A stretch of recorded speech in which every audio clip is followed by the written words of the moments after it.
15쪽 풀어볼게요.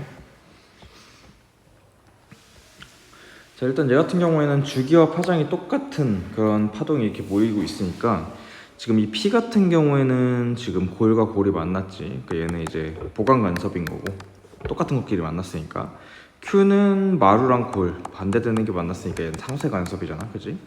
그러니까 Q 같은 경우에는 그냥 바로 요 놈인 거야. 상쇄 간섭은 한 번 상쇄됐으면 아예 진동 자체를 안 하니까 Q는 디귿이다. 자, 그 다음에 P 같은 경우에는 현재 지금 상황에 지금 골과 골이 만나 있잖아. 골과 골이 만나 있는 상황인데 그러면 시작을 마이너스부터 시작을 해야 되겠지. 그리고 얘는 진폭이 하나당 A였대. 근데 지금 골과 골이 만났으면 A와 A가 만났으니까 진폭이 2A가 돼 있어야 되겠지. 그러니까 골에서부터 시작했고 마이너스 2A부터 시작한 이 친구가 P가 되겠네. 그래서 P가 니은, Q가 디귿. 답은 4번이 되겠다. 자, 그럼 10번. 자, 10번은 S1과 S2에서 이제 파동을 쐈는데 지금 모양을 보니까 서로 반대되는 놈을 쐈네. 얘는 이제 마루부터 시작을 했고 얘는 이제 골부터 시작을 한 그런 상황이야. 서로 반대되는 놈을 쏘는 상황이야. 자, 근데 지금 모양을 보니까 A 같은 경우에는 어찌됐건 골과 골이 만났으니까 보강이 일어난 상태고 C는 마루와 마루가 만났으니까 보강이 일어난 상태야. 근데 B 같은 경우에는 서로 반대되는 놈이 만났으니까 상쇄가 되는 상태인 거고, 그죠?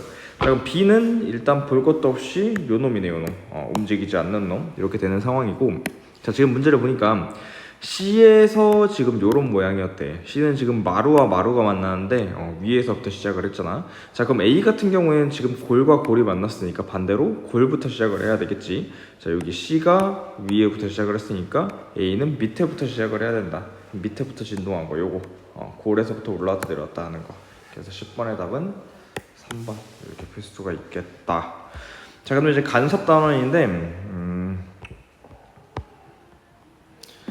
간섭을 해가지고 파동의 세기가 감소하는 거. 자, 소음 제거 이어폰 같은 경우에는 바깥에서 소리가 이렇게 들렸으면 이 이어폰에서 반대되는 또 정확하게 반대되는 위상의 음파를 발사를 해가지고 상쇄를 시켜서 아무 소리 안 들리게 하는 거였잖아. 그러니까 파동의 세기가 감소하는 거, 상쇄되는 거 맞죠? 그러니까 A가 맞다. 돋보기 같은 경우에는 간섭을 이용한 게 아니고 그냥 굴절이 돼가지고 빛이 더 크게 보이는 거, 물건이 더 크게 보이는 거니까 얘는 간섭이 아니고 굴절. 울림통 같은 경우에는 이것 때문에 소리가 더 커지잖아, 그지? 여기서 나온 소리들이 모여가지고 보강 간섭을 일으켜서 더 큰 소리가 날 수 있게 만드는 거. 그러니까 얘는 간섭은 맞는데 감소가 아니고 증가되는 거죠. 그 답은 A다. 자, 그 다음에 A, B, C 중 빛의 간섭 현상을 이용한 거를 고르라는데 A 같은 경우에는 간섭 아니라고, 이거 굴절이라고, 굴절돼서 이렇게 보이는 거고, B 같은 경우에는 코팅을 하면 시야가 선명해진다. 이게 코팅 전에는 바깥에서 튕겨나온 빛이 보이잖아, 그지? 그러니까 요 사람의 눈 부분만 보이는 게 아니고 여기 뭐 형광등이 있었다 그럼 형광등이 반사돼가지고 여기 형광등 무늬가 나오고 그러잖아. 근데 무반사 코팅을 하면은 이 안경의 렌즈가 이렇게 있다고 치면 요렇게 반사된 빛과 안쪽에서 반사된 빛 두 개의 빛이 상쇄 간섭을 해가지고 이런 시야가 선명하게 해주는 거지. 여기 이제 무늬 같은 거, 요런 무늬 같은 걸 없애가지고 투명하게 만들어 주는 거잖아. 그래서 얘는 상쇄 간섭을 이용한 거, 간섭 이용한 거 맞지? 그다음에 지폐의 색깔이 보이는 각도에 따라 다르다. 요것도 이제 간섭을 이용한 거였죠. 그러니까 지폐가 이렇게 있는데 이게 숫자야. 그러면 뭐 이렇게 빨간 빛이 이렇게 튕겨서 이렇게 왔어. 근데 요게 특정 각도에서는 빨간색이 보강 간섭을 일으켜가지고 빨간색으로 보이는 거고, 특정 각도에서 봤을 때는 파란빛이 보강 간섭을 일으켜서 파란빛으로 보이는 거고, 보는 각도에 따라서 글자색이 바뀌는 거, 간섭을 이용한 예시죠. 그래서 얘도 그렇고 얘도 그렇고 둘 다 간섭을 이용한 예시다. 답은 4번. 얘는 굴절을 이용한 거다. 근데 이게 그냥 바로 이어서 16까지 할게요. 너무 짧으면 이게 유튜브 쇼츠로 가더라고. 자, 요거 같은 경우에는 이제 이것도 간섭이네. 스피커 가지고 간섭하는 거야. 16페이지. 지금 보면은 여기랑 여기서 똑같은 위상으로 똑같은 모양으로 파동을 쐈어. 그러니까 한가운데 지점에서는 당연히 보강 간섭이 일어날 수밖에 없다. 여기는 되게 잘 들리는 지점이었을 거야. 근데 지금 문제에서 읽어보니까 이 Q는 Q랑 P가 있는데 P에서 보강 간섭이 일어난대. 여기서 보강 간섭이 일어나고 있대. 자, 여기서도 보강 간섭이 일어난다는 건 여기 거리가 D만큼 떨어졌잖아. 옆에 D만큼 떨어진 여기도 똑같이 보강 간섭이 일어날 수밖에 없겠네. 그죠? 자, 그래서 이제 문제를 풀어볼게요. Q에서는 보강 간섭이 일어난다. 자, 한가운데 지점이니까 당연히 똑같이 날아왔으니까 보강 간섭이 일어나겠지. 자, 그 다음에 P와 Q 사이에 상세 간섭이 일어나는 지점이 있대. 자, 여기가 보강이야. 여기가 보강이야. 그럼 그 사이에 당연히 상쇄가 되는 지점이 있겠지. 왜? 보강상쇄 번갈아 가면서 나와야 되니까. 상쇄 간섭이 일어나는 지점이 당연히 있을 수밖에 없다. 자, 그 다음에 R지점은 P지점이랑 R지점이랑 떨어진 거리가 같잖아. 그럼 A와 B 사이에 요 길이 차이도 똑같을 수밖에 없기 때문에 여기도 당연히 보강 간섭이 일어나야 된다. 그러니까 서로 반대가 아니고 똑같아서 보강 간섭이 일어나게 되는 거겠지. 답은 3번.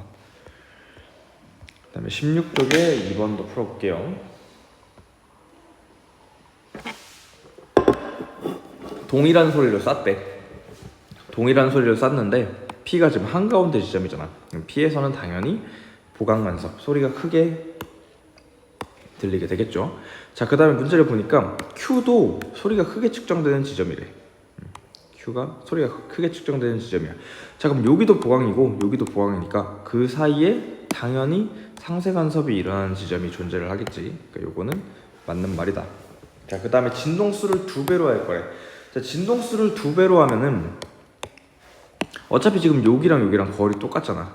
이 길이랑 이 길이랑 거리 똑같은데 진동수를 2배로 한다고 해도 어차피 똑같은 거리를 날라오기 때문에 이 P 지점에서는 동일하게 보강 간섭이 일어날 수밖에 없겠지. 그래서 답은 3번. 어차피 거리가 같으니까 진동수가 커지나 작아지나 여기서는 동일하게 보강 간섭이 일어날 거다. 똑같이 날아왔으니까. 자, 그럼 기억 볼게요. 소리의 세기가 크게 측정됐다는 거는 당연히 보강 간섭이 일어났으니까 소리가 크게 측정됐겠지. 그지? 자, 그 다음에 소리가 작게 측정됐다는 거는 상쇄 간섭이 일어난 거잖아. 그러니까 같은 위상이 아니고 반대 위상끼리 만나서 상쇄된 거죠. 그래서 니은은 틀린 거다. 자, 그래 놓고 이제 디귿을 봅시다. 디귿을 보면은 F1일 때는 이 거리가 촘촘해. F2일 때는 이 거리가 멀어요. 우리가 이거를 할 때 뭐 공식으로도 배우고 원리로도 배웠었는데 이게 보강 간섭이 일어났다는 거는 이제 동일한 거리 날아온 거고 그 다음 보강 간섭이 일어났다는 거는 요 길이랑 요 길이가 x, 요 길이가 y라고 하면은 x에서 y를 뺐을 때 파장 한 개가 나왔기 때문이잖아. 그지? 그러니까 요 빨간 줄에서 여기가 파란 줄이면 요 길이를 빼. 그럼 나머지 요 부분 있잖아. 요 부분의 길이가 파장 한 개란 말이야. 근데 만약에 이 스피커에서 나오는 파장이 줄어들어. 그 말은 요 길이 차이가 줄어든다는 얘기지. x와 y의 길이 차이가 줄어든다는 얘기는 중앙에서 더 가까워야 그래야 이 길이와 이 길이의 차이가 짧아질 거 아니야. 그러니까 파장이 짧아지면 요 보강간섭과 보강간섭 사이의 길이도 짧아진다 라고 얘기를 했었어요. 그리고 식도 배웠었지. 이 길이 차이가 델타 x면 d분의 l 람다다. 파장이 짧아지면 요 길이도 짧아진다. 이렇게 식으로도 배웠었잖아. 그죠? 자, 그러면 얘 같은 경우에는 이 길이가 짧다는 건 얘가 길이가 길다는 건 얘가 파장이 짧다는 얘기고 얘는 파장이 길다는 얘기야. 파장이 짧다는 건 어차피 소리의 속도는 지금 동일할 거기 때문에 파장이 짧다는 건 진동수가 길다는 얘기다. 얘는 파장이 짧다는 건 얘의 진동수가 크다는 얘기죠. 그러니까 F1이 F2보다 크다. 맞는 말이죠. 그래서 답은 4번. 자, 그 다음에 4번도 한번 풀어보겠습니다. 자, 여기가 보강간섭이래. 자, 그 다음에 F1일 때는 그 다음 보강간섭이 일어나는 지점이 2D래. 자, 여기서 또 보강간섭이 일어났다는 얘기야. 자, 그럼 F1일 때 보강간섭과 보강간섭 사이에 상쇄간섭이 있대. 당연하죠. 보강간섭과 보강간섭 사이엔 당연히 상쇄간섭이 있을 수밖에 없으니까 니은은 맞는 거고. 자, 그 다음에 보강간섭된 소리의 진동수는 스피커에서 발생한 소리의 진동수랑 똑같습니다. 똑같습니다. 간섭되면은 진폭은 2배가 되겠지만 진동수 자체는 똑같아. 그렇기 때문에 진동수는 똑같으니까 디귿은 틀린 거. 그러니까 얘가 1초에 10번을 흔드는 놈이고 얘도 1초에 10번 흔드는 놈인데 그 두 놈이 만나면 똑같이 10번 흔들릴 거 아니야, 그지? 대신에 진폭만 2배로 커지는 것 뿐이지. 디귿은 그렇다. 그 다음에 기억. 아까 전에 3번에서 푼 거랑 똑같은 문제인데 지금 보면 F1일 때 보강간섭과 보강간섭 길이가 짧았고 F2일 때는 이 길이가 길었대. 자, 요 길이가 짧다는 거는 파장이 짧은 거라 그랬죠, 좀 전에 3번에서. 얘는 파장이 짧으니까 이 ED라는 놈은 파장이 짧으니까 V는 F 람다에서 파장이 짧다는 건 진동수가 크다는 얘기지. 그러니까 F1이 진동수가 더 크다는 얘기입니다. 그래서 F1이 F2보다 크다. 그래서 얘는 틀린 거. 그래서 답은 2번. 이렇게 풀면 되겠습니다.